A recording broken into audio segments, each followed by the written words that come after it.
السلام علیکم ورحمۃ اللہ وبرکاتہ۔ قرآن اور جدید سائنس۔ قرآن اللہ سبحانہ و تعالیٰ کی آخری وحی ہے جو نازل کی گئی تھی آخری پیغمبر محمد صلی اللہ علیہ وسلم پر۔ قرآن مجید ساری کائنات کی سب سے بہترین کتاب ہے۔ قرآن مجید ساری انسانیت کے لیے ایک پیغام ہے۔ قرآن مجید اللہ سبحانہ و تعالیٰ کی آخری کتاب ہے جو نازل ہوئی تھی محمد صلی اللہ علیہ وسلم پر۔ اگر کوئی کتاب کہتی ہے کہ وہ خدا کی طرف سے ہے تو اس کتاب پر فرض ہو جاتا ہے کہ وہ اپنے آپ کو ثابت کرے ہر دور میں اس کتاب کو ثابت کرنا ہوگا کہ وہ خدا کی طرف سے ہے۔ سینکڑوں سال پہلے وقت تھا، دور تھا معجزات کا، ایج آف میریکلز۔ الحمدللہ قرآن مجید is a miracle of miracles. قرآن مجید معجزوں کا معجزہ ہے۔ اس کے بعد آیا دور ادب کا، لٹریچر، پوئٹری۔ الحمدللہ مسلمان اور غیر مسلمان عربی داں یہ کہتے ہیں کہ عربی میں سب سے بہترین کتاب عربی ادب کے لحاظ سے وہ ہے قرآن مجید۔ اور اللہ سبحانہ و تعالیٰ چنوتی دیتے ہیں قرآن مجید میں۔ اللہ سبحانہ و تعالیٰ چیلنج کرتے ہیں سورہ بقرہ میں، سورہ نمبر 2 آیت نمبر 23 اور 24 میں اللہ سبحانہ و تعالیٰ کہتے ہیں وَإِن كُنتُمْ فِي رَيْبٍ مِّمَّا نَزَّلْنَا عَلَىٰ عَبْدِنَا، اور اگر آپ کو شک ہے کہ ہم نے یہ کتاب نازل کی ہمارے بندے پر، اگر آپ کو شک ہے فَأْتُوا بِسُورَةٍ مِّن مِّثْلِهِ، تو آپ ایک سورہ قرآن مجید جیسی پیش کیجئے۔ من مثلی، ہو بہو نہیں، قرآن مجید جیسی ایک سورہ آپ پیش کیجئے۔ وَدْعُوا شُهَدَاءَكُم مِّن دُونِ اللَّهِ إِن كُنتُمْ صَادِقِينَ، اور بلاؤ اپنے مددگار کو اور اپنے گواہ کو اللہ کے علاوہ اگر آپ سچے ہیں۔ فَإِن لَّمْ تَفْعَلُوا، اور اگر آپ نہیں پیش کر سکتے، وَلَن تَفْعَلُوا، اور آپ ہرگز پیش نہیں کر سکتے، فَاتَّقُوا النَّارَ الَّتِي وَقُودُهَا النَّاسُ وَالْحِجَارَةُ أُعِدَّتْ لِلْكَافِرِينَ، تو ڈرو اس آگ سے جس کا ایندھن انسان اور پتھر ہے، جو انکار کرنے والوں کے لیے تیار کیا ہے۔ اللہ سبحانہ و تعالیٰ ان دو آیتوں میں چنوتی دیتے ہیں، انسانوں کو چیلنج کرتے ہیں۔ یہ اس وقت دور تھا عربی ادب کا، اس وقت عربوں کو ناز تھا اپنی عربی زبان پر، اور وہ سمجھتے تھے کہ ان سے بہتر دنیا میں کوئی نہیں ہے۔ اس وقت اللہ سبحانہ و تعالیٰ قرآن مجید نازل کرتے ہیں اور ساری انسانیت کو چنوتی دیتے ہیں، چیلنج کرتے ہیں کہ اگر آپ کو شک ہے کہ یہ کتاب خدا کی طرف سے نہیں ہے تو آپ قرآن مجید جیسی ہو بہو نہیں، ملتی جلتی، ہو بہو تو دور کی بات ہے، ایک سورہ پیش کرو۔ اور قرآن مجید کی سب سے چھوٹی صورت ہے 3 آیتوں کی، صرف 10 الفاظ۔ بہت لوگوں نے کوشش کی، ایک انسان نے بھی کامیابی نہیں پائی، اور تا قیامت کوئی بھی قرآن مجید جیسی قریباً ایک سورہ بھی پیش نہیں کر پائیں گا۔ لیکن آج کا دور ادبی دور نہیں ہے، it's not an age of literature and poetry. اگر کوئی کتاب اپنے آپ کو خدا کی طرف سے کہتی ہے اور ادبی انداز میں کہتی ہے کہ دنیا چپٹی ہے، دنیا سپاٹ ہے، کیا آج کا جدید انسان اس بات کو تسلیم کرے گا؟ بالکل نہیں، کیونکہ آج کا دور ادبی دور نہیں ہے، آج کا دور ہے جدید سائنس کا دور۔ آج ہم کوشش کریں گے یہ تحقیق کرنے کی قرآن اور جدید سائنس ملتے ہیں یا ٹکراتے ہیں، قرآن اور جدید سائنس ملتے ہیں یا قرآن اور جدید سائنس ٹکراتے ہیں۔ اس موضوع پہ ہم انشاءاللہ تذکرہ کریں گے۔ ایک مشہور سائنسداں، فزسسٹ اور نوبل پرائز ونر جس کا نام البرٹ آئنسٹائن تھا، اس نے کہا science without religion is lame and religion without science is blind. Science مذہب کے بنا لنگڑی ہے اور مذہب سائنس کے بنا اندھا ہے۔ میں پھر سے دہراؤں گا، البرٹ آئنسٹائن جو فیمس فزسسٹ تھا اور نوبل پرائز ونر، اس نے کہا کہ سائنس مذہب کے بنا لنگڑی ہے اور مذہب سائنس کے بنا اندھا ہے۔ میں آپ کو یاد دلانا چاہتا ہوں کہ قرآن مجید سائنس کی کتاب نہیں ہے، SCIENCE، لیکن ہے سائنس کی کتاب، SIGNS۔ یہ ہے نشانیوں کی کتاب، آیتوں کی کتاب۔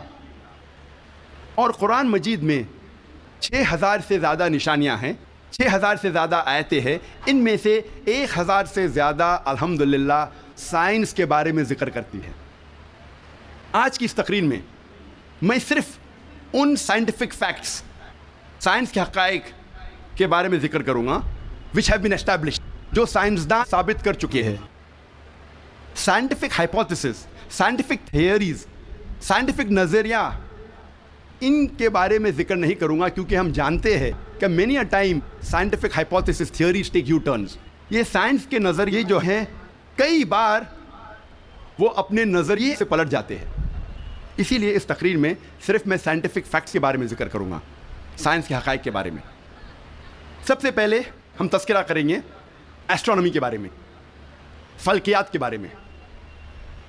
35 سے 40 سال پہلے کچھ سائنسداں نے تحقیق کی ایک موضوع پہ، تخلیق کائنات، مطلب کریشن آف دی یونیورس، اور ان سائنسداں نے کہا کہ ہماری کائنات سب سے پہلے ایک پرائمری نیبولا تھا، بنیادی گولا، ابتدائی گولا۔ اس کے بعد there was a secondary separation, دوسری جدائی، دوسری علیحدگی، اور ایک بڑا دھماکہ ہوتا ہے بگ بینگ۔ اس کے بعد وجود میں آیا گیلیکسیز، کہکشائیں، ستارے، سیارے، چاند، سورج، اور یہ زمین جس میں ہم رہتے ہیں۔ اسے سائنسداں نے کہا بگ بینگ، بڑا دھماکہ۔ یہ جو سائنسداں نے تقریباً 40 سال پہلے ڈھونڈا کس طریقے سے کائنات وجود میں آئیں، تخلیق کائنات، قرآن مجید میں اس کا ذکر 1400 سال پہلے ہے۔ اور میں نے اس تقریر کے شروع میں ایک آیت کی تلاوت کی، سورہ انبیاء کی، سورہ نمبر 21، آیت نمبر 30، جہاں اللہ سبحانہ تعالیٰ فرماتے اولم یر الذین کفروا، کیا انکار کرنے والے یہ نہیں جانتے ان السماوات والارض کانتا رتقا ففتقناہما، کہ زمین اور آسمان ایک تھے، جڑے ہوئے تھے، اور ہم نے انہیں جدا کیا۔ یہ جو تخلیق کائنات، creation of the universe, big bang, بڑا دھماکہ، جو سائنسداں کو 40 سال پہلے پتہ چلا، قرآن مجید میں اس کا ذکر ہے 1400 سال پہلے۔ قرآن مجید میں اللہ سبحانہ تعالیٰ فرماتے ہیں سورہ فصلت میں، سورہ نمبر 41، آیت نمبر 11 اور 12 میں، کہ اللہ سبحانہ و تعالیٰ نے آسمان کی طرف دیکھ کے کہا جب وہ دھواں تھا کہ آسمان اور زمین ایک ساتھ آ جاؤ، ولنگلی اور انولنگلی، اپنے مرضی سے یا اپنے مرضی کے بنا، اور ان نے کہا کہ ہم اپنے مرضی سے ایک ساتھ آ جاتے ہیں۔ قرآن مجید میں لکھا ہے کہ آسمان سب سے پہلے دھواں تھا، عربی لفظ ہے دخان، اور آج کے سائنسداں یہ کہتے ہیں کہ کائنات بننے کے پہلے یہ آسمان دھواں تھا، انگلش میں کہتے ہیں گیس، لیکن عربی میں دخان کے معنی ہے اسموک۔ کچھ مفسرین نے ترجمہ کیا مسٹ، دھند، جو میرے حساب سے صحیح ترجمہ نہیں، کیونکہ دھند ہوتا ہے ٹھنڈا اور دھواں ہوتا ہے گرم۔ دھماکے کے بعد ہم اکثر دیکھتے ہیں گرم دھواں، دھند نہیں دیکھتے۔ تو قرآن مجید میں لکھا ہے کہ آسمان تھا دھواں، اور آج سائنس یہ کہتی ہے کہ اسموک گیس سے اور بہترین لفظ ہے۔ جو قرآن مجید میں دخان لکھا ہے وہ گیس سے اور بہترین ہے، اور scientifically smoke is a better word than gas. آپ سوچ سکتے ہیں قرآن مجید میں اس کا ذکر ہے 1400 سال پہلے۔ انسان پہلے سمجھتے تھے کہ زمین سپاٹ ہے، چپٹی ہے۔ سب سے پہلی بار اگر کوئی انسان نے یہ ثابت کیا کہ دنیا بیضوی ہے، وہ ایسا Francis Drake, sun 1577 1577 when he sailed around the earth، جب سمندر پہ سفر کیے دنیا کے گول، سر فرانسس ڈریک نے ثابت کیا کہ دنیا بیضوی ہے۔ قرآن مجید میں اس کا ذکر ہے 1400 سال پہلے۔ قرآن اللہ تعالیٰ فرماتے ہیں سورہ لقمان میں، سورہ نمبر 31، آیت نمبر 29 میں، الم تری ان اللہ یولج اللیل فی النہار ویولج النہار فی اللیل، اللہ سبحانہ و تعالیٰ نے رات کو دھیرے دھیرے آہستہ آہستہ دن میں تبدیل کیا، اور دن کو دھیرے دھیرے آہستہ آہستہ رات میں تبدیل کیا۔ یہ دن کا رات اور رات کا دن آہستہ آہستہ دھیرے دھیرے تبدیل ہونا یہ ثبوت دیتا ہے کہ دنیا بیضوی ہے۔ اگر دنیا چپٹی اور سپاٹ ہوتی تو دن فوراً رات میں تبدیل ہوتا اور رات فوراً دن میں تبدیل ہوتی۔ اللہ تعالیٰ فرماتے سورہ الزمر میں، سورہ نمبر 39، آیت نمبر 5 میں، کہ اللہ سبحانہ و تعالیٰ رات کو دن پہ لپیٹتا ہے اور دن کو رات پہ لپیٹتا ہے۔ قرآن میں عربی لفظ ہے قوارہ، جس کے معنی لپیٹنا.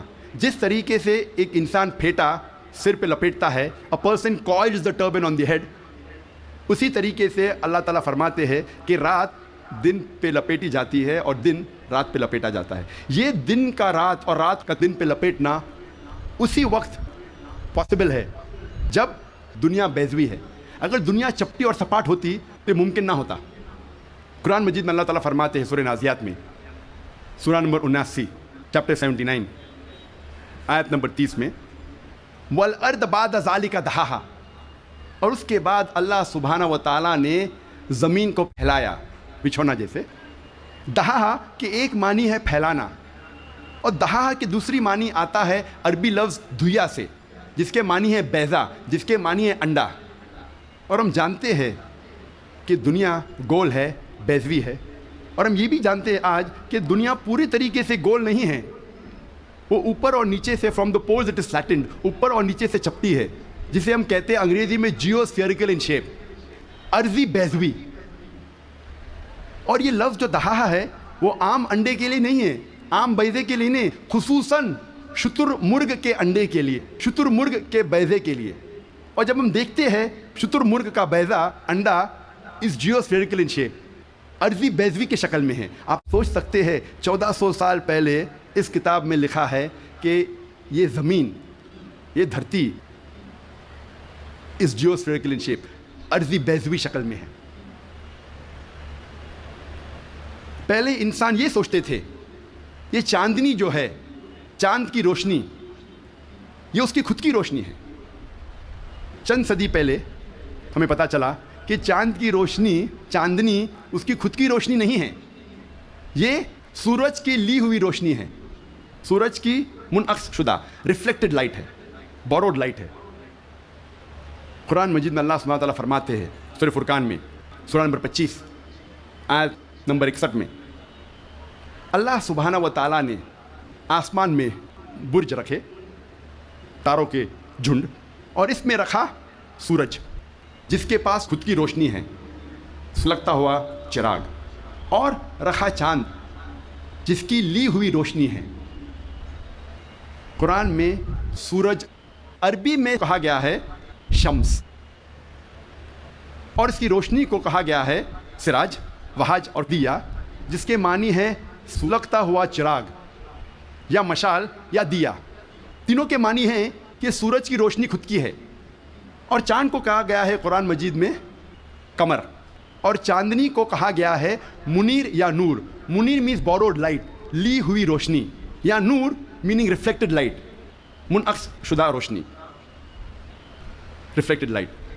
آپ سوچ سکتے قرآن مجید 1400 سال پہلے کہتا ہے کہ یہ چاندنی خود کی روشنی نہیں ہے، چاند کی لی ہوئی روشنی ہے. اور اس کا ذکر سورہ فرقان سورہ نمبر 25 آیت نمبر 61 کے علاوہ سورہ یونس میں سورہ نمبر 10 آیت نمبر 5 میں، اور سورہ نوح میں سورہ نمبر 71 آیت نمبر 15 اور 16 میں. پہلے سائنسداں یہ سمجھتے تھے کہ زمین کائنات کا مرکز ہے اور باقی سیارے، چاند اور سورج زمین کے گول گھوم رہے ہیں، چکر لگا رہے ہیں. اسے کہتے تھے تھیوری آف جیو سینٹرزم، زمین کو مرکز سمجھنے کا نظریہ. اور یہ لوگ 2 صدی سے، ٹولمی کے وقت سے مانتے تھے، 16ویں صدی تک، جب تک کوپرنیکس نے کہا کہ زمین کے گول چاند اور سیارے نہیں چکر لگا رہے ہیں، لیکن سورج کے گول زمین، چاند اور باقی سیارے چکر لگا رہے ہیں، گھوم رہے ہیں. اسے کہتے تھے ہیلیو سینٹرک تھیوری، مطلب سورج کا مرکز ہونے کا نظریہ. اور سن 1609 میں ایک جرمن سائنٹسٹ جس کا نام تھا یوہنس کیپلر، اس نے لکھا اپنی کتاب میں ایسٹرونوما نووا کہ صرف سیارے اور چاند سورج کے گول گھوم نہیں رہے ہیں، لیکن زمین، چاند اور سیارے، پلانٹس، سورج کے گول گھومنے کے علاوہ اپنے محور پہ گردش کر رہے ہیں. They are rotating about their own axis. اور جب میں اسکول میں تھا، میں سن 1981 میں 10ویں میں تھا، جغرافی میں نے پڑھا تھا کہ زمین، چاند اور سیارے، پلانٹس وہ چکر لگا رہے ہیں، دے ریوالونگ اینڈ روٹیٹنگ، اور اپنے محور پہ گردش کر رہے ہیں. لیکن سورج اپنے محور پہ گردش نہیں کر رہا ہے. لیکن میں نے جب قرآن کی ایک آیت پڑھی، سورہ انبیاء سورہ نمبر 21 آیت نمبر 33 میں اللہ سبحانہ وتعالیٰ فرماتے ہیں هو الذی خلق اللیل والنہار، اللہ سبحانہ و تعالیٰ نے رات اور دن بنایا، والشمس والقمر، سورج اور چاند، کل فی فلک یسبحون، وہ گھوم رہے ہیں اور اپنے محور پہ گردش کر رہے ہیں. قرآن کا لفظ یہاں ہے یسبحون. قرآن یہ کہتا ہے کہ sun and the moon are revolving, چکر لگا رہے ہیں، گھوم رہے. اس کے علاوہ یسبحون، یہ عربی لفظ یسبحون آتا ہے لفظ صباح سے، اور صباح ایک عربی لفظ ہے جو چلتے ہوئے جسم کے موومنٹ کو ڈسکرائب کرتا ہے. مثال کے طور پہ اگر میں کہوں گا کہ کوئی انسان پانی میں سباہ کر رہا ہے، اس کے یہ معنی نہیں کہ وہ پانی کے اوپر فلوٹ کر رہا ہے، اس کے معنی ہے کہ وہ پانی میں تیر رہا ہے. اگر میں کہوں گا کوئی سباہ کر رہا ہے زمین پہ، اس کا مطلب نہیں کہ وہ آدمی زمین پہ رول کر رہا ہے، اس کا مطلب ہے کہ وہ انسان زمین پہ چل رہا ہے یا دوڑ رہا ہے. اسی طریقے سے جب اللہ سبحانہ تعالیٰ یہ لفظ کا استعمال کرتے ہیں کوئی فلکی جسم کے لیے، فار اے سیلیسٹل باڈی، اس کے معنی نہیں کہ وہ فلائی ہو رہا ہے یا فلوٹ ہو رہا ہے، اس کے معنی ہے it is rotating about its own axis, وہ اپنے محور پہ گردش کر رہا ہے. آج سائنس ترقی کرنے کے بعد سائنس یہ کہتی ہے کہ آپ سورج کا عکس ٹیبل کے اوپر دیکھ سکتے ہیں ایک آلے کے ذریعے، اور پتہ لگتا ہے کہ سورج میں بلیک سپاٹس ہے، اور یہ بلیک سپاٹس تقریباً 25 دن لیتے ہیں گردش کرنے کے لیے. اس سے یہ ثابت ہوتا ہے کہ سورج تقریباً 25 دن لیتا ہے ایک گردش کرنے کے لیے. تو آج سائنس یہ تسلیم کرتی ہے کہ سورج بھی اپنے محور پہ گردش کر رہا ہے. جو میں نے اسکول میں تقریباً 28 سال پہلے پڑھا تھا کہ سورج واز اسٹیشنری، سورج گردش نہیں کر رہا ہے، تو 28 سال پہلے میں نے اسکول میں پڑھا. آج سائنس اسے تسلیم کرتی ہے، اور قرآن مجید میں اس کا ذکر ہے 1400 سال پہلے. اور آج اکثر اسکول کے سائنس کی کتاب میں اس کو انکارپوریٹ کیا جا چکا ہے. یہ نئی چیز داخل ہو چکی ہے سائنس کی کتابوں میں کہ سورج اپنے محور پہ گردش کر رہا ہے. اللہ تعالیٰ فرماتے ہیں سورہ یاسین میں سورہ نمبر 36 آیت نمبر 40 میں کہ سورج چاند کو نہیں پکڑ سکتا اور دن کو رات نہیں پکڑ سکتی. The sun cannot outstrip the moon, neither can night catch up with the day. کل فی فلک یسبحون، یہ اپنے محور پہ گردش کر رہے. اس کے معنی کہ چاند اور سورج کے جو ایکسس ہے، جو ریولیوشن کا ہے، وہ ڈفرینٹ ہے، وہ علیحدہ ہے، اسی لیے وہ آپس میں کبھی نہیں ملیں گے. آج سائنس یہ کہتی ہے کہ جو سورج کی روشنی ہم دیکھتے ہیں، it is due to a chemical reaction. یہ ایک کیمیکل ریئیکشن کے وجہ سے ہے جو کروڑوں سالوں سے چل رہا ہے، اور ایک دن یہ کیمیکل ریئیکشن بند ہو جائے گا اور سورج ختم ہو جائے گا. لیکن سائنسداں کہتے ہیں کہ اس کو اور کروڑوں سال لگیں گے، اور کروڑوں سال کے بعد یہ کیمیکل ریئیکشن بند ہوگا. یعنی سائنس یہ کہتی ہے کہ ایک وقت آئے گا جب سورج نشٹ ہو جائے گا، ختم ہو جائے گا. قرآن میں اللہ تعالیٰ فرماتے ہیں سورہ یاسین میں سورہ نمبر 36 آیت نمبر 38 میں وَالشَّمْسُ تَجْرِي لِمُسْتَقَرٍّ لَهَا، کہ سورج جا رہا ہے اپنے مستقر کی طرف. سورج جا رہا ہے اپنے ڈیسٹینیشن پہ. سورج ایک مقرر وقت کے لیے ہے. مستقر کے معنی مقرر وقت اور مقرر جگہ، اس کے دو معنی ہوتے ہیں. مستقر کے معنی کہ سورج ایک مقرر وقت کے لیے ہے اور مقرر جگہ کی طرف جا رہا ہے.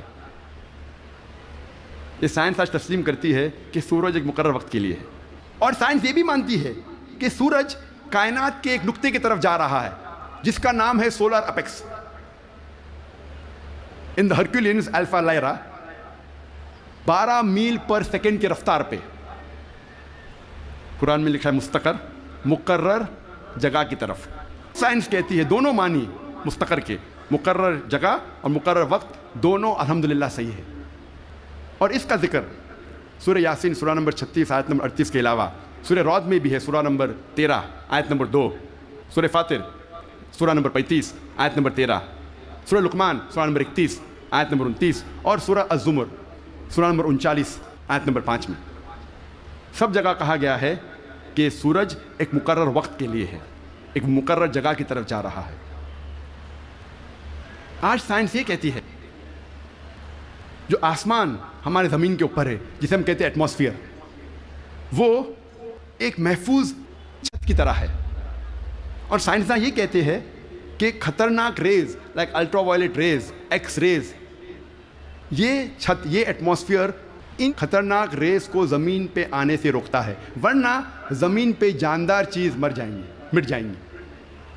قرآن میں اس کا ذکر ہے سورہ انبیاء میں، سورہ نمبر 21 آیت نمبر 32 میں، کہ اللہ سبحانہ و تعالیٰ نے آسمان کو ایک محفوظ چھت بنایا، اور پروٹیکٹڈ سیلنگ، اور کینوپی ویل گارڈڈ.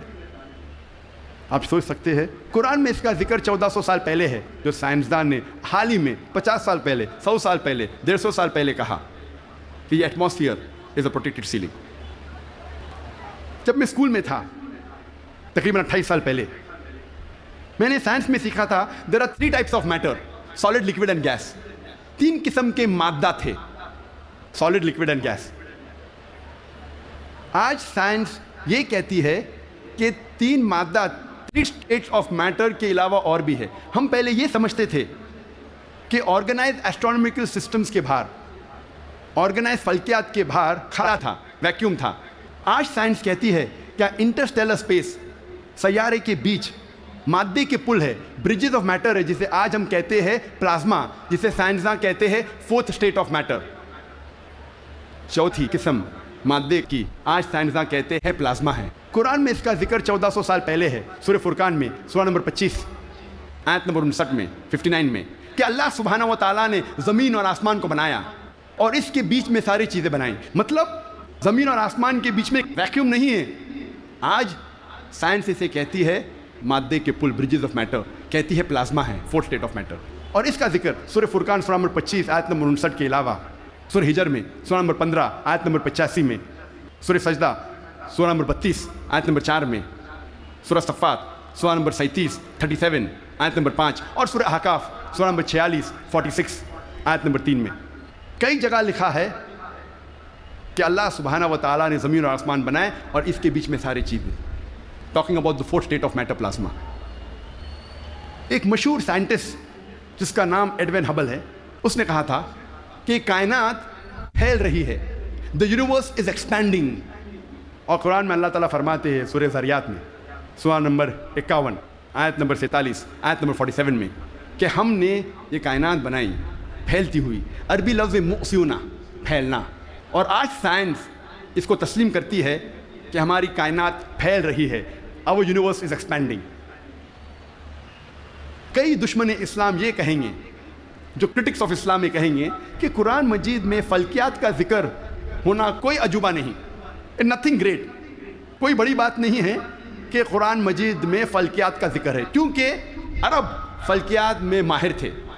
میں اس بات کو مانتا ہوں کہ عرب فلکیات میں ماہر تھے، لیکن ان سے یہ کہنا چاہتا ہوں کہ قرآن مجید نازل ہونے کے بعد کچھ صدی بعد عرب فلکیات کے میدان میں ماہر بنے. تو قرآن مجید سے عرب نے فلکیات سیکھا، نہ کہ الٹا. اب ہم ذکر کریں گے طبیعت کا. طبیعت انگلش میں کہتے ہیں فزکس. اور کئی صدی پہلے ایک نظریہ تھا جسے کہتے ہیں ایٹمزم. اور 23 صدی پہلے گریکس، پرٹیکولرلی ڈیموکریٹس، ان نے یہ ایٹمزم کے بارے میں سب سے پہلے کہا، ایٹمزم کے نظریے کے بارے میں، اور کہا کہ میٹر کے سب سے چھوٹے حصے کو کہتے ہیں ایٹم، مادہ کے سب سے چھوٹے حصے کو کہتے ہیں ذرہ. عربی اور اردو میں ایٹم کو کہتے ہیں ذرہ. اور اس وقت انسان یہ سوچتے تھے کہ ذرے کو تقسیم نہیں کیا جا سکتا.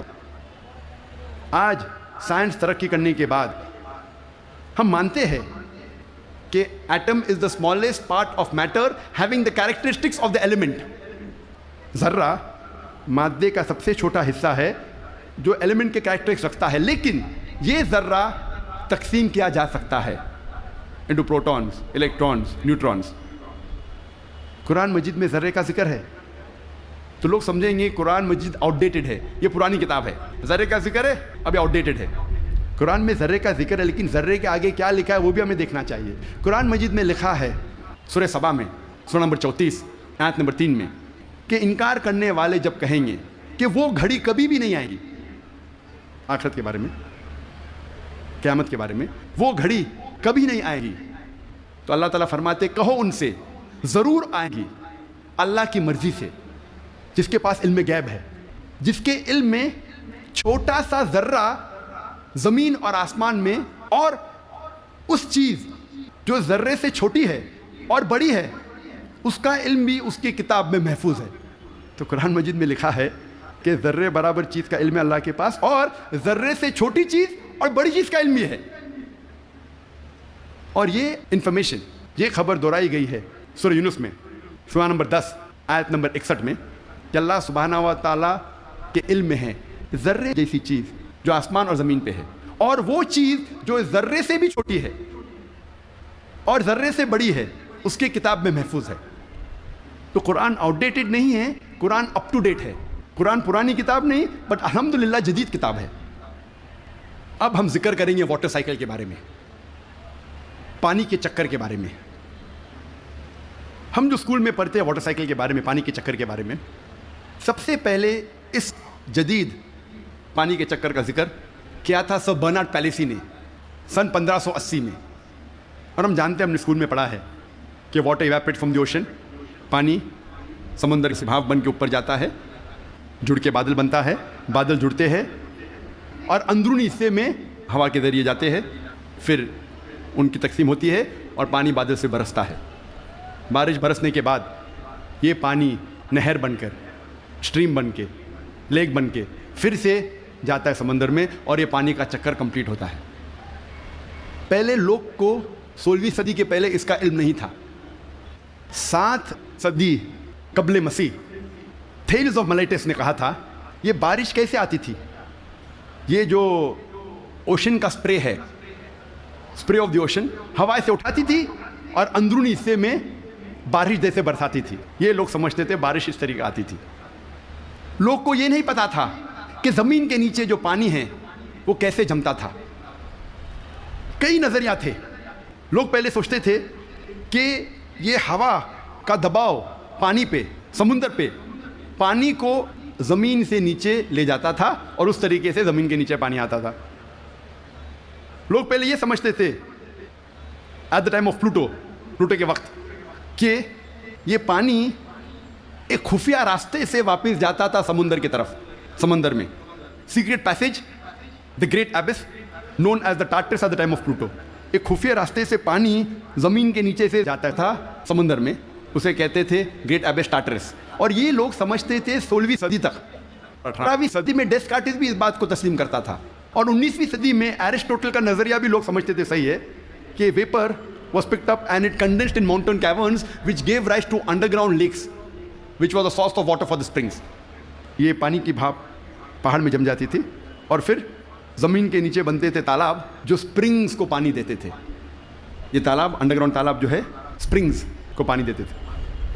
آج ہم جانتے ہیں یہ جو زمین کے نیچے پانی ہے، یہ اصل میں جب بارش کا پانی گرتا ہے زمین پہ جو کریکس ہوتے ہیں اور سورسز کے ذریعے، کریکس کے ذریعے یہ پانی نیچے جاتا ہے۔ قرآن مجید میں اس کا ذکر ہے سورہ الزمر میں، سورہ نمبر 39 آیت نمبر 21 میں۔ اللہ سبحانہ و تعالیٰ آسمان سے پانی برساتا ہے اور زمین میں جس میں کریکس ہے اس کے ذریعے زمین میں پانی دیتا ہے، اور جو بوئی ہوئی زمین ہے وہ رنگ برنگی ہو جاتی ہے۔ It brings various colours of sown field. اللہ تعالیٰ فرماتے ہیں سورہ روم میں، سورہ نمبر 30 آیت نمبر 24 میں، کہ اللہ سبحانہ و تعالیٰ آسمان سے بارش برساتا ہے اور مری ہوئی زمین میں جان ڈالتا ہے۔ اللہ تعالیٰ فرماتے ہیں سورہ مومنون میں، سورہ نمبر 23 آیت نمبر 18 میں، کہ اللہ سبحانہ و تعالیٰ پانی آسمان سے برساتے ہیں اور اس پانی کو جما سکتے ہیں اور اس پانی کو بہا سکتے بھی ہے، بہانے پہ قادر ہے۔ اللہ can store the water as well as drain it. قرآن میں ذکر آتا ہے سورہ طارق میں، سورہ نمبر 86 چیپٹر 86 آیت نمبر 11 میں، وَالسَّمَاءِ ذَاتِ الرَّجْ، that heaven which returns، وہ آسمان جو واپس دیتا ہے۔ ایک معنی وَالسَّمَاءِ ذَاتِ الرَّجْ کی ہے کہ جو ڈینجرس ریز ہے، ultraviolet rays, X rays, جو زمین پہ آنے کے پہلے آسمان اسے واپس پھینک دیتا ہے اس طرف۔ اس کے علاوہ یہ جو پانی کا بھاپ ہے، واٹر ویپرائز ہوتا ہے، بادل میں بنتا ہے اور پھر سے یہ آسمان اس پانی کو زمین پہ برساتا ہے۔ وَالسَّمَاءِ ذَاتِ الرَّجْ۔ اللہ تعالیٰ فرماتے ہیں سورہ الحجر میں سورہ نمبر 15 آیت نمبر 22 میں، وی کاز فیکنڈیٹنگ ونڈز، ہم ہوا کے ذریعے بادل کو بھوجل کرتے ہیں۔ عربی لفظ لواقی، لقا سے آتا ہے، جس کا معنی ہے ٹو امپریگنیٹ، ٹو فیکنڈیٹ، برآور کرنا، بوجھل کرنا۔ ہوا بادل کو پولن گرینز کے ذریعے بوجھل کرتی ہے، اٹ امپریگنیٹس دا کلاؤڈ۔ اور دوسری وجہ ہے کہ بادل جب آپس میں ملتے ہیں دے کنڈینس، اس کے بعد پانی برستا ہے۔ قرآن میں اللہ تعالیٰ فرماتے ہیں سورہ نور میں سورہ نمبر 24 آیت نمبر 43 میں 43 میں، اللہ سبحانہ و تعالیٰ ہوا کے ذریعے بادل کو چلاتے ہیں، لے جاتے ہیں، جینٹلی پشز دا کلاؤڈس، پھر یہ بادل آپس میں جڑتے ہیں، بڑے ہو جاتے ہیں، اس کے بعد پانی بادل سے برستا ہے۔ اللہ تعالیٰ فرماتے ہیں سورہ روم میں سورہ نمبر 30 آیت نمبر 48 میں، اللہ سبحانہ و تعالیٰ ہوا کے ذریعے بادل کو ہلاتے ہیں اور لے جاتے ہیں اندرونی حصے میں، اس کے بعد بادل کو چھوٹے چھوٹے حصے میں تقسیم کرتے ہیں، اس کے بعد پانی بادل سے برستا ہے۔ قرآن مجید میں پانی کے چکر کے بارے میں گہرائی سے ذکر ہے، تفصیل سے ذکر ہے کئی جگہ۔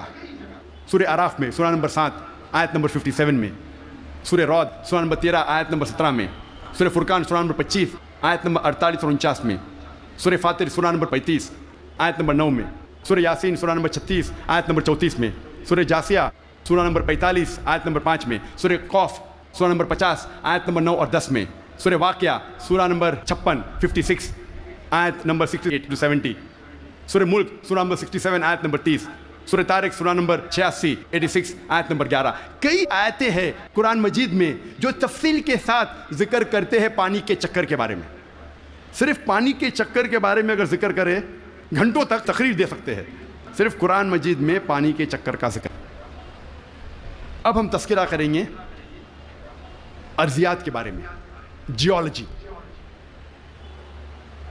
آج ماہرین ارضیات، جیولوجسٹ یہ کہتے ہیں کہ زمین کا ریڈیس نصف قطر، ریڈیس اردو میں کہتے ہیں نصف قطر، وہ تقریباً 3750 میل ہے، اور جو اندرونی حصہ ہے زمین کا وہ سیال ہے، لکوڈ ہے، ہاٹ لکوڈ، گرم سیال، اور اس میں کوئی جاندار چیز جی نہیں سکتی۔ لیکن اوپر کا حصہ ہے وہ سالڈ ہے، وہ ٹھوس ہے، اور اوپر جو سپرفیشل ارتھس کرسٹ ہے، زمین کی سطح، ارتھس کرسٹ، یہ بہت پتلی ہے، تقریباً 1 سے 30 میل پتلی، صرف 1% سے کم، اور بہت سے امکان ہے کہ یہ زمین کی سطح ہل جائیں گی، ارتھس کرسٹ ول شیک۔ آج سائنسداں یہ کہتے ہیں due to the folding phenomena it gives rise to mountain ranges, ایک فولڈنگ فینومینا ہے جس سے پہاڑ پیدا ہوتے ہیں، اور اس پہاڑ کی وجہ سے زمین کی سطح کو استحکام ملتا ہے، اسٹیبلٹی ملتی ہے۔ قرآن مجید میں اللہ تعالیٰ فرماتے ہیں سورہ نبا میں سورہ نمبر 78 آیت نمبر 6 اور 7 میں، ہم نے زمین بچھائی ہے، والجبال اوتادا، اور پہاڑ کو اوتاد جیسا بنایا ہے۔ اوتاد عربی میں کہتے ہیں کھوٹے کو، ٹینٹ پیگز، سٹیکس، میخو، اور ہم جانتے ہیں جب ٹینٹ پیگ کو زمین میں ہم ڈالتے ہیں، جب کھوٹے کو زمین میں ڈالتے ہیں تو اکثر حصہ زمین کے نیچے گڑ جاتا ہے، اوپری حصہ بہت کم رہتا ہے، 10% سے کم۔ جس طریقے سے آئس برگ پانی میں، برف کا گولا آئس برگ جو پانی میں دیکھتے ہیں صرف 10% پانی کے اوپر ہے، 90% سے زیادہ پانی کے نیچے، اسی طریقے سے پہاڑ جو اوپری حصہ ہم پہاڑ کا دیکھتے ہیں وہ کھوٹے جیسا ہے، میخو جیسا ہے، ٹینٹ پیگ جیسا ہے، اوپر کا حصہ بہت چھوٹا ہے، اکثر تقریباً 90% زمین کے نیچے ہے۔ اور اس کی وجہ ہے کہ زمین کو استحکام، اسٹیبلٹی دیتا ہے۔ قرآن مجید میں اللہ تعالیٰ فرماتے ہیں سورہ نازعات میں سورہ 79 آیت نمبر 32 میں، اور سورہ غاشیہ سورہ نمبر 88 آیت نمبر 19 میں، ہم نے پہاڑ کو زمین سے مضبوطی سے بنایا ہے۔ We have placed on the earth mountain standing firm, زمین پہ ہم نے پہاڑ مضبوطی سے بنایا ہے۔ ارضیات میں، جیولوجی کے میدان میں ایک بہت اہم کتاب ہے جو اکثر دنیا بھر جب جیولوجی کے سبجیکٹ میں اسے گائیڈ مانا جاتا ہے، اس کتاب کا نام ہے ارتھ، زمین، اور اس کے ایک لیکھک ون آف دا آتھرس، اس کا نام ہے ڈاکٹر فرینک پریس۔ جو USA کے سائنس اکیڈمی کے پریزیڈنٹ تھے اور ex president of USA Jimmy Carter کے سائنس ایڈوائزر تھے. ڈاکٹر فرینک پریس ارتھ کتاب میں پہاڑ کا نقشہ بناتے ہیں اور دکھاتے ہیں کہ پہاڑ کے جڑ زمین کے نیچے ہے ویج شیپ, اور لکھتے اپنی کتاب میں کہ پہاڑ کا اہم مقصد ہے کہ زمین کو استحکام دینا, to give stability to the earth. اور قرآن میں ہو بہو وہی ذکر ہے 1400 سال پہلے سورہ انبیاء میں سورہ نمبر 21 آیت نمبر 31 میں, سورہ نحل سورہ نمبر 16 آیت نمبر 15 اور سورہ لقمان سورہ نمبر 31 آیت نمبر 10 میں, کہ ہم نے زمین پر پہاڑ جما کے رکھا ہے تاکہ زمین نہ ہلے. تو قرآن میں لکھا ہے پہاڑ کا اہم مقصد ہے زمین کو ہلنے سے بچانا, to give stability to the earth, to prevent the earth from shaking. آپ سوچ سکتے ہیں قرآن مجید میں 1400 سال پہلے اس کا ذکر ہے, اور سائنسداں نے آج کل حال ہی میں 50 سال پہلے 100 سال پہلے 200 سال پہلے اسے تسلیم کیا, اور قرآن میں اس کا ذکر 1400 سال پہلے ہے.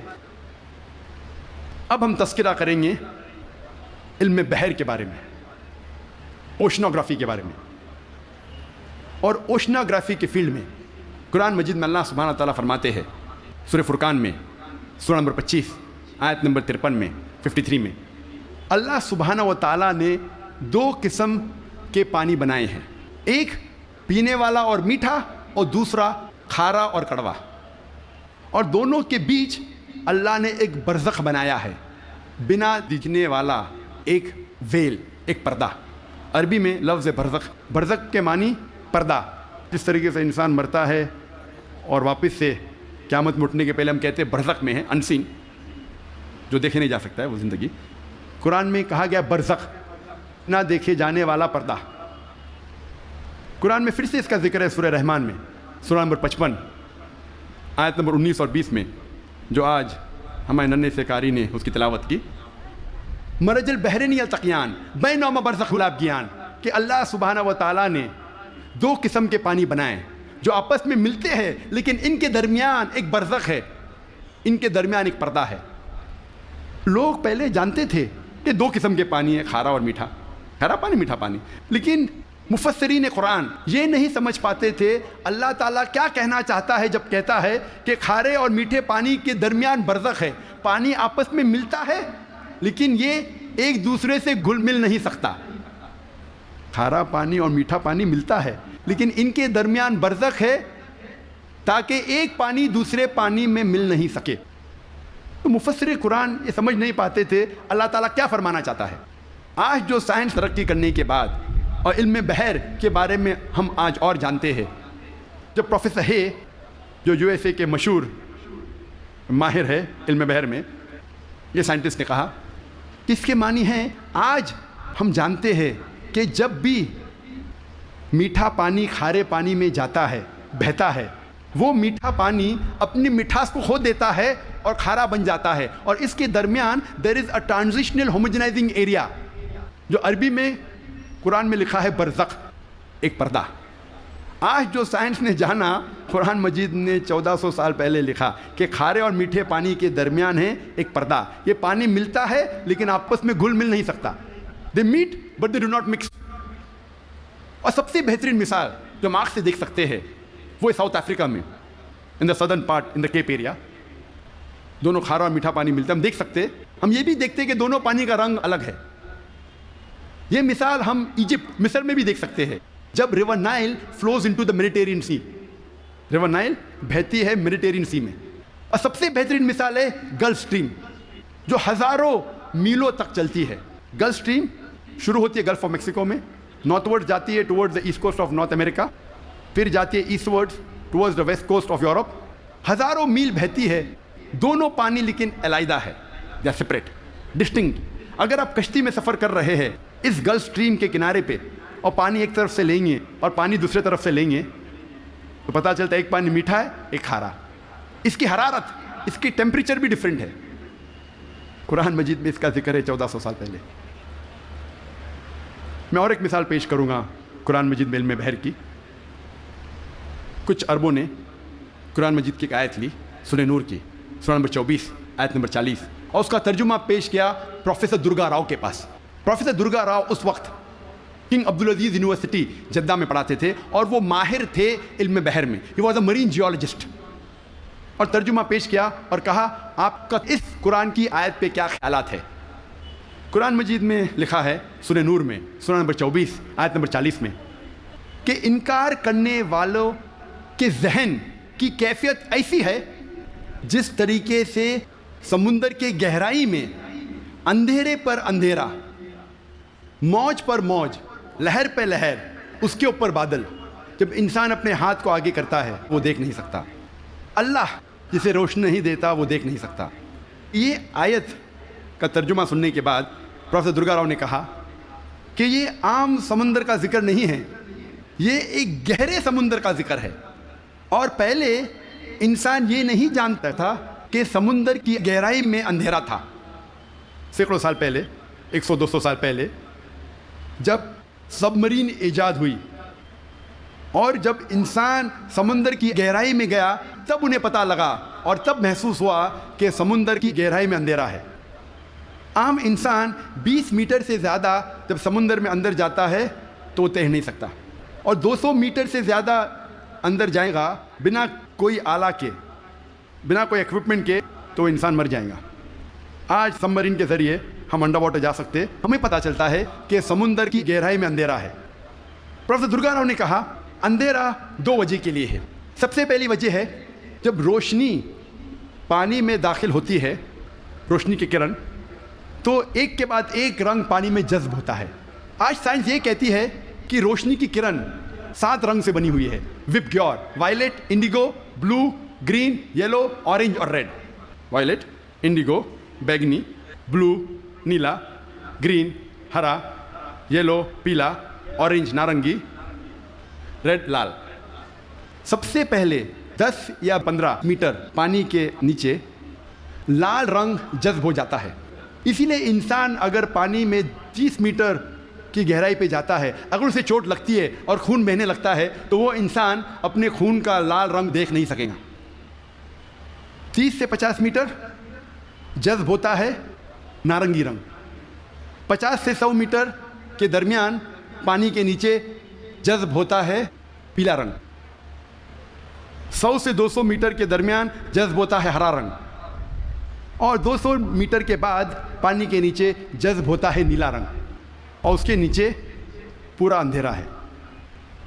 قرآن مجید میں لکھا ہے انکار کرنے والے کی ذہن کی کیفیت، انکار کرنے والے جو خدا کا انکار کرتے ہیں، جو خدا میں نہیں مانتے، اللہ سبحانہ وتعالیٰ میں نہیں مانتے، انکار کرنے والے کی ذہن کی کیفیت ایسی ہے جس طریقے سے گہرے سمندر میں اندھیرا پہ اندھیرا، لہر پہ لہر، اس کے اوپر بادل.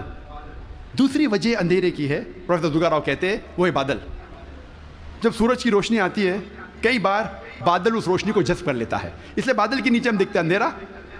اور جو روشنی بادل کے ذریعے جذب نہیں ہوتی اور جب سمندر میں جاتی ہے، کئی بار جو سمندر کے اوپر لہریں ہیں وہ لائٹ ریز کو ریفلیکٹ کرتی ہے، اور جو لائٹ ریز، جو روشنی کی کرن ریفلیکٹ نہیں ہوتی وہ سمندر میں داخل ہوتی ہے. اور جیسے میں نے کہا ایک رنگ کے بعد ایک رنگ جذب ہوتا ہے. لیکن قرآن مجید میں لکھا ہے انکار کرنے والے کی ذہن کی کیفیت ایسی ہے جس طریقے سے گہرے سمندر میں اندھیرے پہ اندھیرا، لہر پہ لہر. اس کے کیا معنی؟ لہر پہ لہر. ہم انسان جانتے تھے کہ سمندر کے اوپر لہر ہے، لیکن سن 1900 میں ہمیں پتہ لگا کہ سمندر کے نیچے بھی لہر ہے. اسے کہتے ہیں انٹرنل ویوز، اندرونی لہر، جو ڈفرینشیٹ کرتی ہے superficial part of the ocean کو deep part of the ocean سے. یہ اندرونی لہر تقسیم کرتی ہے سمندر کو اوپری سے اور اندرونی حصے میں. اوپری حصہ superficial part is lit up and warm, گرم ہوتا ہے اور اس میں روشنی ہوتی ہے. جو گہرا بھاگ ہوتا ہے سمندر کا وہ اندھیرا ہوتا ہے اور ٹھنڈا ہوتا ہے. یہ انٹرنل ویوز، اندرونی لہر، ہمیں پتہ چلی تقریباً 110 سال پہلے. قرآن میں لکھا ہے لہر پر لہر، یعنی اندرونی لہر کے اوپر ہے سپرفیشل ویوز. اسی لیے مچھلیاں بھی جب گہرائی میں جاتی ہے وہ دیکھ نہیں سکتی، اپنی خود کی روشنی لے جاتی ہے. Due to chemical reaction مچھلی خود کی روشنی کے ذریعے دیکھ سکتی ہے گہرے اندھیرے میں. پروفیسر درگا راؤ نے کہا کہ یہ کتاب قرآن مجید انسان کی لکھی ہوئی کتاب ہو ہی نہیں سکتی. اور پروفیسر درگا راؤ نے کہا یہ کتاب خدا کی طرف سے ہے. جی خوش آمدید دوستو، امید کرتا ہوں ویڈیو آپ نے پوری دیکھی ہوگی اور آپ کو پسند بھی آئی ہوگی۔ قرآن کیا ہے بھائیو دوستو؟ تو قرآن اللہ تعالیٰ کی وہ عظیم و شان کتاب ہے جو کہ رمضان میں نازل ہوئی، جو کہ اللہ تعالیٰ کی آخری کتاب ہے اور جس کی حفاظت کی ذمہ داری اللہ تعالیٰ نے لی ہے۔ قرآن میں اللہ تعالیٰ فرماتے ہیں شہر رمضان الذی انزل فیہ القرآن ھدی للناس وبینات من الہدی والفرقان، شہر رمضان الذی انزل فیہ القرآن ھدی للناس وبینات من الہدی والفرقان۔ اسی طرح دوسری جگہ اللہ تعالیٰ فرماتے ہیں انا انزلناہ فی لیلۃ القدر، ہم نے قرآن کو لیلۃ القدر میں اتارا۔ تو یہاں پر ایک بات میں کہوں تو یہاں پر تو پھر تعارض آتا ہے کہ قرآن میں اللہ تعالیٰ فرماتے ہیں کہ ہم نے جو ہے نا اس کو رمضان میں نازل کیا، دوسری جگہ آتا ہے کہ ہم نے لیلۃ القدر میں نازل کیا۔ تو اس میں کوئی تعارض نہیں، کیونکہ رمضان المبارک میں ہی لیلۃ القدر کا جو ہے نا وہ رات آتی ہے، اور وہ رمضان المبارک کے آخری عشرے میں طاق راتوں میں جو ہے نا مسلمان اس کو ڈھونڈتے ہیں، اور اس میں جو ہے نا اس کا جو ہے نا ذکر جو ہے نا وہ اس میں آ جاتا ہے۔ تو بھائیو دوستو، اللہ تعالیٰ نے انسانوں کی ہدایت کے لیے قرآن کریم بھیجا، اور قرآن کریم پر عمل کرنا ایسا ہے کہ انسان اپنی آخرت کی زندگی اس کے اوپر سنوار سکتا ہے۔ اسی قرآن میں آپ کی زندگی کے تمام اصول اور آپ کی اس دنیاوی زندگی میں جتنے بھی مسائل ہیں اور آپ کے جتنے بھی مشکلات ہیں، ان سب کا حل اس قرآن میں موجود ہے۔ قرآن میں اللہ تعالیٰ فرماتے ہیں لا تقنطوا من رحمت اللہ، کہ اللہ کی رحمت سے نا امید مت ہونا۔ ہم انسان جب اللہ کی رحمت سے جو ہے نا، جو وہ بدبخت انسان ہوگا جو اللہ کی رحمت سے نا امید ہو جاتا ہے اور خودکشی کر لیتا ہے۔ ابھی کچھ ایک مہینے پہلے کی واقعہ ہے کہ صوابی کے علاقے میں ایک آدمی نے اپنے 4 بچوں کو ذبح کیا اور اس کے بعد خودکشی کر لی۔ یا قرآن سے جب بھی آپ دور ہوں گے اور قرآن کی تعلیمات سے جب بھی آپ دور ہوں گے تو آپ ایسے ہی واقعات کا شکار ہوں گے۔ قرآن میں اللہ تعالیٰ فرماتے ہیں یا ایھا الذین آمنوا لا تقتلوا اولادکم خشیۃ املاق، بھوک کے ڈر سے اپنے اولاد کو قتل نہ کرو، نحن نرزقکم وایاکم، ہم آپ کو بھی رزق دیتے ہیں اور ان کو بھی رزق دیتے ہیں۔ رزق کا وعدہ اللہ تعالیٰ نے کیا ہے، لہذا جو مسلمان رزق کی تنگی کی وجہ سے اپنی اولاد کو قتل کرتا ہے سب سے بڑا مجرم اور سب سے بڑا گنہگار ہے۔ اللہ تعالیٰ ہمیں ایسی حالات سے بچائے۔ تو یہاں پر ڈاکٹر ذاکر نائک کا جو بیان آپ نے سنا بہت بہترین رہا اور بہت زبردست۔ اسی طرح ایک دوسری بات میں آپ کو بتا دوں کہ بہت سارے لوگوں کا خیال ہے کہ قرآن اور سائنس کی آپس میں نہیں بنتی، کیونکہ جہاں قرآن ایک چیز کہتا ہے سائنس دوسرا کہتا ہے۔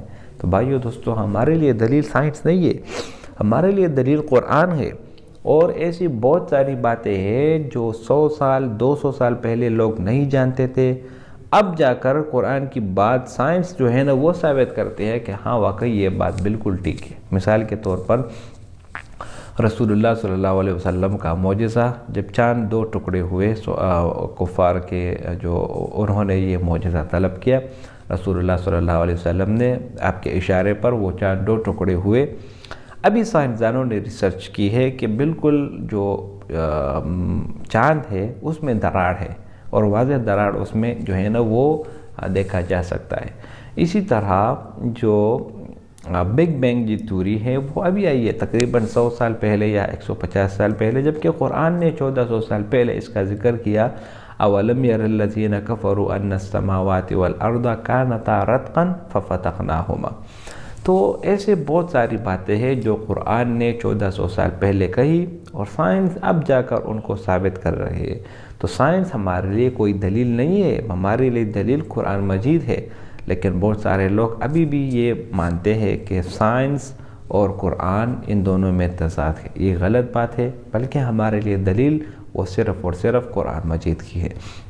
اور قرآن کی جو ہے نا اس کی عزت کا اندازہ آپ اس بات سے لگائیے کہ خود اللہ تعالیٰ قرآن میں فرماتے ہیں اِنَّا نَحْنُ نَزَّلْنَا الذِّكْرَ وَإِنَّا لَهُ لَحَافِظُونَ، ہم نے یہ ذکر نازل کیا اور ہم ہی اس کی حفاظت کریں گے۔